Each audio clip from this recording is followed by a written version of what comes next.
Hello, my name is Jane Fong. I'm a real estate investor with over a decade of investing experience, and I quit my full-time job in the IT industry for over 22 years and started a brokerage with a few of my partners. Because I like investing so much in real estate, I wanted to dedicate full-time into real estate investing. And today, our topic is, oh, I just purchased an investment property and it has tenants in it. What are my options? So we're going to talk about buying an investment properties that is already tenanted. And the question is, do I have to resume the tenants? What are my options? So this is going to happen to us, now and then if we are going to keep buying investment property. The first options that you have is you can assume the tenants. Okay. The next one is ask for vacant possession on closing. And the last one is you can assume the tenants and then try to negotiate with the tenants after the closing. For example, give them cash for a key. So let's look into each one of them in details. So assuming the tenants, if the rents are not too far off market rents, it's actually not a bad option to assume the tenants. I do typically assume the tenants because usually their rent is not too far off. You know, if they're like $100, $200 off, I don't see that as a big problem. However, there are some things that we must do if we're going to assume the tenants. We need to make sure the tenants are actually good and okay. You need to see the existing lease, okay, and have what we call a tenant acknowledgement to be signed. So the tenant acknowledgement will talk about, what is the rent deposit, what's the, current rent, any side agreement with the tenants between the tenants and the previous landlord, what are the tenants information, the lease information, etc. The tenant acknowledgement could be signed by the seller, or you could also request it for it to be signed by the tenants. So I actually have a few experience where the tenant's acknowledgement was only signed by the landlord, the seller.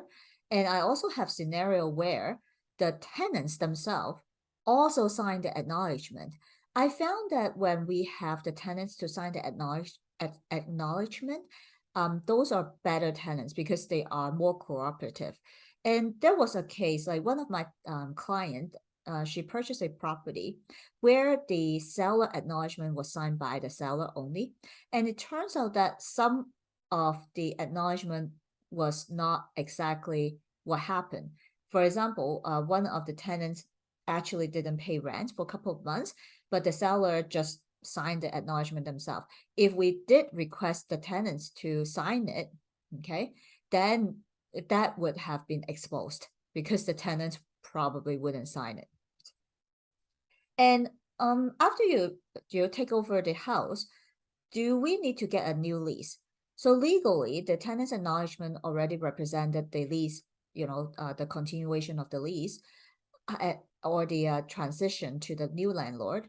However, it might be a good idea just to get a new lease with the tenants if they're willing to do so, because it's like a fresh start and you have all the tenants information, you communicate with the tenants, and it might be a good thing to have a new lease. However, it is not required.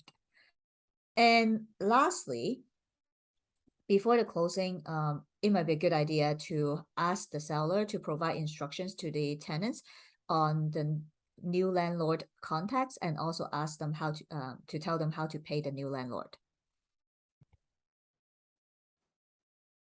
Another option is you could ask for vacant possession.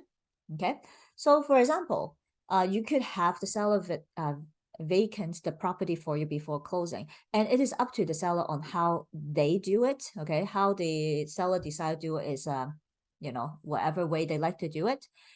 Before you ask for vacant possession, you might want to make sure that your mortgage is okay for it. Because, for example, for some of the commercial mortgages, for the larger multifamilies, they actually want the units to be fully leased out before they issue the mortgage. So you might want to double check that you are not going to, have any issue for the mortgage. And if the seller is really going to provide vacant possession, make sure you receive a copy of a signed N11. You don't want any tenants to come back and say they didn't terminate the lease properly and you're on the hook as a new owner.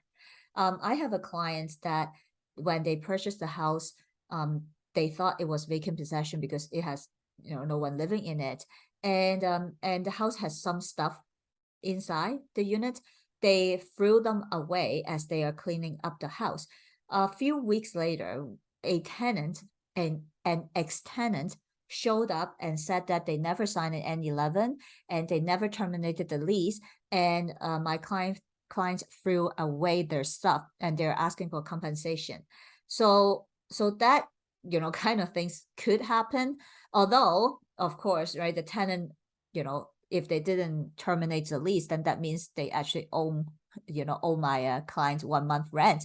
Nonetheless, having a proper N11 form, copy of it, will ensure that you're not going to have any issues with any ex-tenants showing up your property suddenly. The last option is cash for key. So basically, you're paying the tenants off and ask them to move, right? Giving them cash for their key. Personally, I have not used this strategy because like nowadays, like the cash for keys are actually quite costly unless the tenant is major, lower, low in the market rent. Otherwise, if it is not too much, I couldn't justify, well, in my own brain, I couldn't justify, the cash that we are paying for the key. Okay, some people are offering, $6,000, $7,000, $10,000 for a key, and if they're only $200 lower than market rent, $10,000 is like what, 50 months just to get back to where we were. If it is $200 increase per month for the rent. But nonetheless, cash for key is very popular in some of the other landlords. Some of the things that you need to make sure is you need to make sure you have the N11 form filled out properly, have the consent agreement done properly. You need to have paper trail. You need to have deposit proof, and you need to be there when the tenants move out and change the locks. There are paralegals who do cash for keys really well, so you might want to get someone to help you to do it if it is your first time instead of doing it yourself. So the question is, if you take over a investment properties that already has tenants in it, what are your options? First option is to take over the tenants, which a lot of the times may be a good choice. The second option is to ask for vacant possession so you don't have to deal with it. The last option is cash for key, which you can kind of ask the tenants to move by giving them cash. So I hope this information is useful for you. If you like the video, or please subscribe to our YouTube channels. And if you're interested in purchasing investment properties or commercial properties, please contact me. My website is at www.janefeng.ca, and my phone number is 647-872-0238. The QR code goes to my website.